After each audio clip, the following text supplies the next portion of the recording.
Have you ever wondered why some paintings seem to leap off the canvas with realism and depth, while others just don't quite capture it?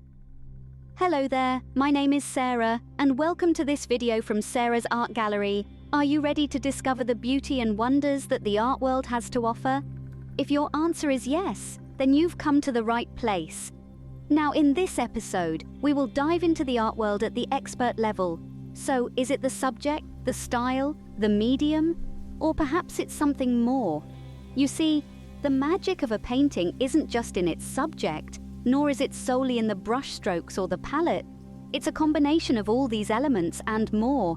It's in the technique, the way the brush dances on the canvas, the delicate balance of light and shadow, the subtle gradients that give form to the formless. Creating a realistic, dynamic painting is a symphony of techniques, each one contributing its own unique note to the masterpiece. But how do you learn these techniques? How do you master them? Well, it's all about mastering the right painting techniques, and that's exactly what we're going to delve into today. First off, let's talk about underpainting, a technique that's been used by the masters for centuries. This might sound a bit technical, but it's really quite straightforward. Underpainting is the first layer of paint applied to a canvas, setting the tone and mood for the rest of the piece. It's like laying the groundwork before you start building your painting, and it's an essential part of the process. Now you might be wondering, why bother with this extra step? Can't we just dive right in and start painting? Well, you could, but you'd be missing out on some of the magic that underpainting can bring to your artwork. It's all about adding depth and realism to your work. Imagine you're painting a lush green forest. If you start with a blank white canvas, your greens might seem flat, too bright or artificial. But if you begin with an underpainting in a darker, earthier color, the greens you layer on top will have a richness and depth that wouldn't be achievable otherwise. It's like you're peeking through the leaves and seeing the shadowy forest floor beneath. And it's not just about depth. Underpainting can also influence the overall mood of your painting. A warm underpainting can give your piece a glow, like a sunset bathing everything in golden light. On the other hand, a cool underpainting can create a sense of calm, like a quiet, frosty morning. But remember, underpainting isn't a one-size-fits-all technique. The color and tone you choose should depend on what you're trying to achieve with your final piece. So, experiment. Try different colors and see how they affect your final outcome. You might be surprised by the results. And don't worry about getting it perfect. Underpainting isn't about precision. It's about setting a foundation that will enhance the layers you'll add later. So be bold, be messy, be brave. Let your underpainting be the first step on your journey to creating a masterpiece. So remember, underpainting is your first step to creating a masterpiece. Ever gazed at a painting and wondered how the artist achieved such depth and luminosity? The answer lies in glazing. You see, glazing is a technique that has been around for centuries, dating back to the Renaissance period. It played a significant role in the works of old masters like Rembrandt and Vermeer, and it continues to be a staple in modern-day artistry. But what exactly is glazing? In its simplest form, glazing is a process that involves applying a thin, transparent layer of paint over a dried, lighter layer. Think of it as placing a colored piece of glass over a light source.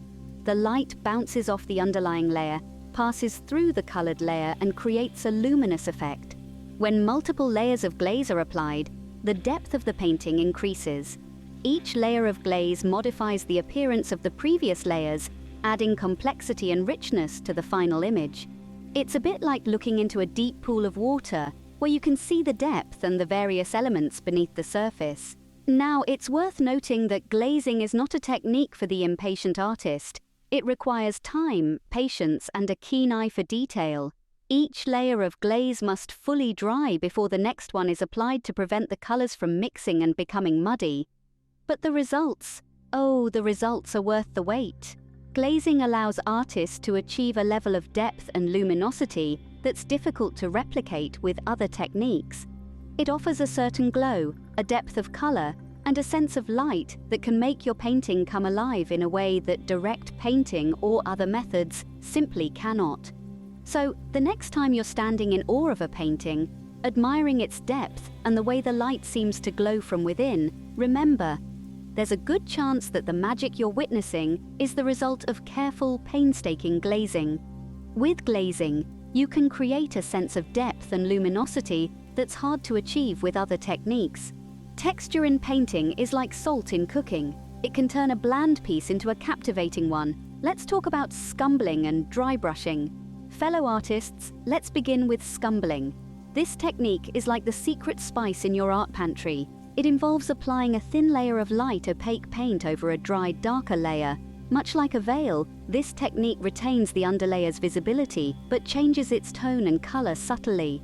It's all about creating that soft, hazy effect, almost like a morning mist over a landscape. Now let's move on to dry brushing. Imagine you're a chef and dry brushing is your garnish. It adds the final touch that makes your dish stand out. It involves using a dry brush with minimal paint to create a textured, broken color effect. The magic lies in the way the brush skips over the surface, imprinting only the peaks of the texture and leaving the valleys in their original color. This results in a rich dimensional effect that can make your painting pop. So how do these techniques differ?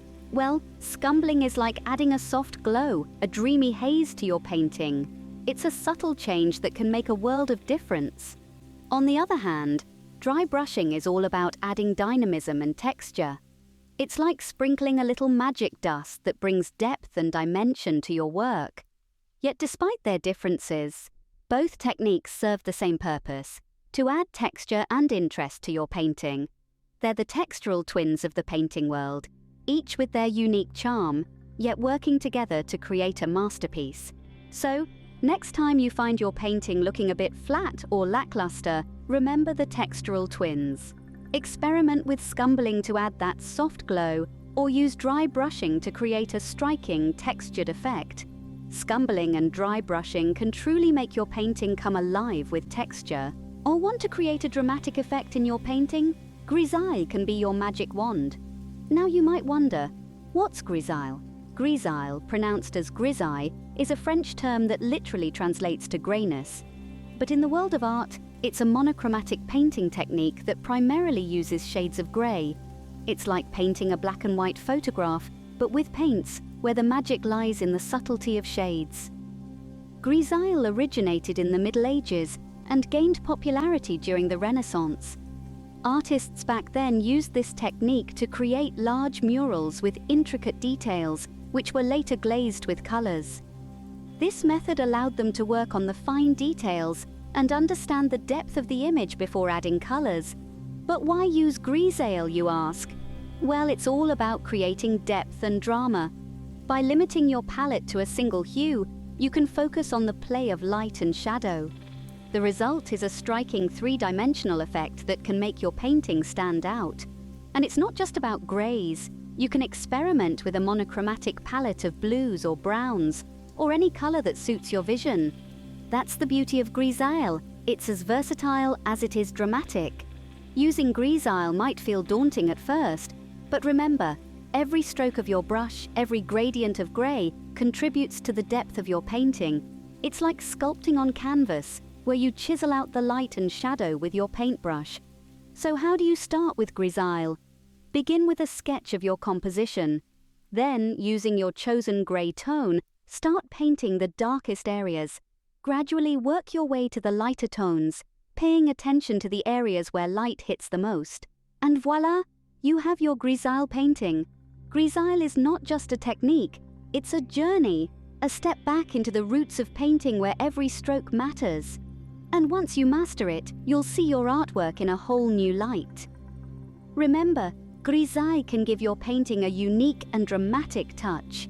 If you're a fan of spontaneity in painting, then you're going to love alla prima. Imagine a technique that lets you capture the essence of a scene, the flicker of light, the subtle shifts in color, all in one sitting. That's the beauty of alla prima, an Italian term meaning at first attempt. It's a wet-on-wet painting technique that's been used by artists for centuries to create works of art with a sense of immediacy and freshness. Alla prima is all about spontaneity. There's no time for second-guessing or overthinking. You're reacting to the scene before you, mixing your colors and laying them down while they're still wet. It's a dance between you, the canvas, and your paintbrush, where each stroke is a response to the previous one.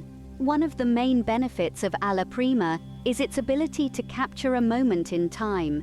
When painting outdoors, the light and weather conditions can change rapidly.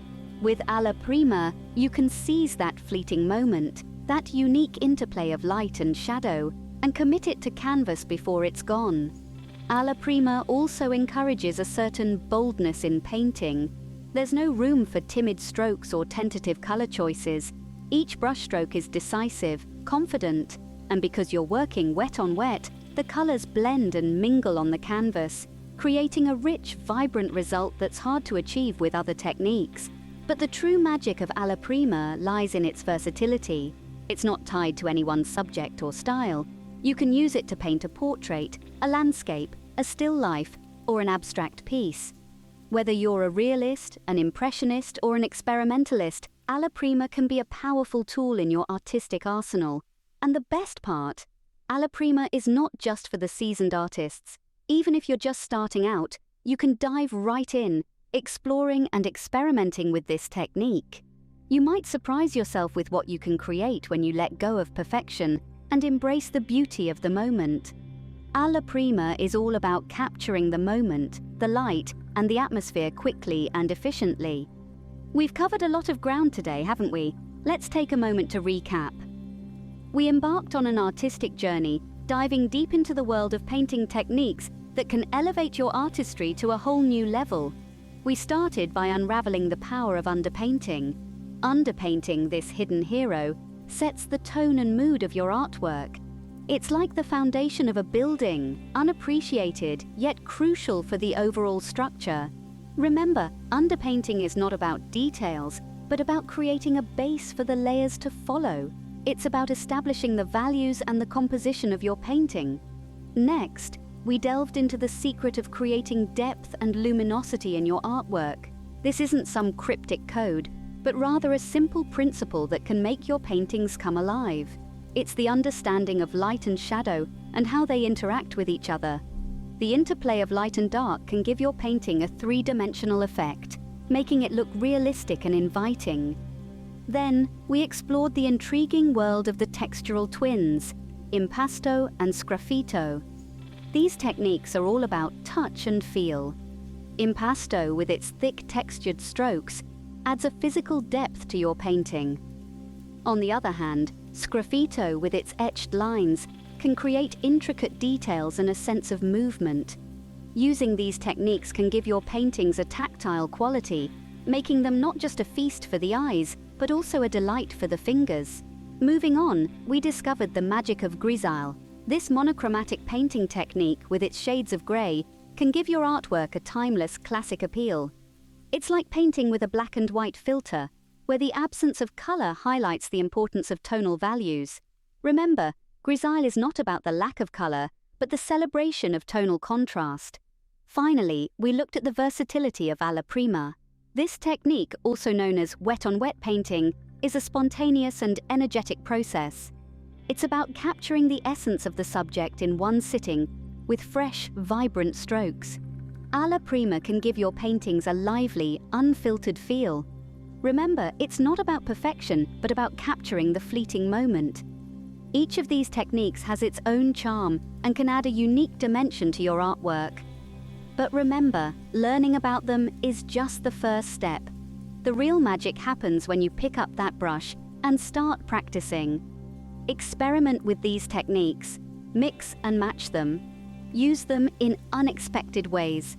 There are no strict rules in art, only guidelines. So, don't be afraid to break them, to create something that's uniquely yours. And remember, every stroke, every dab of paint, every mistake, and every success is a step forward in your artistic journey, so don't get disheartened if your first few attempts don't turn out the way you expected. Instead, learn from them, grow from them, and keep painting. In the end, it's not just about mastering these techniques, but about expressing yourself, about bringing your vision to life. So let your creativity run wild, let your imagination soar, and let your art speak for you. Remember, the key to mastering these techniques is practice. So pick up that brush, and let's create some art. If you are new here, you liked the video, and I've given you some value, please give me a thumbs up and subscribe to the channel for my newest videos. And as always, thank you so much for watching.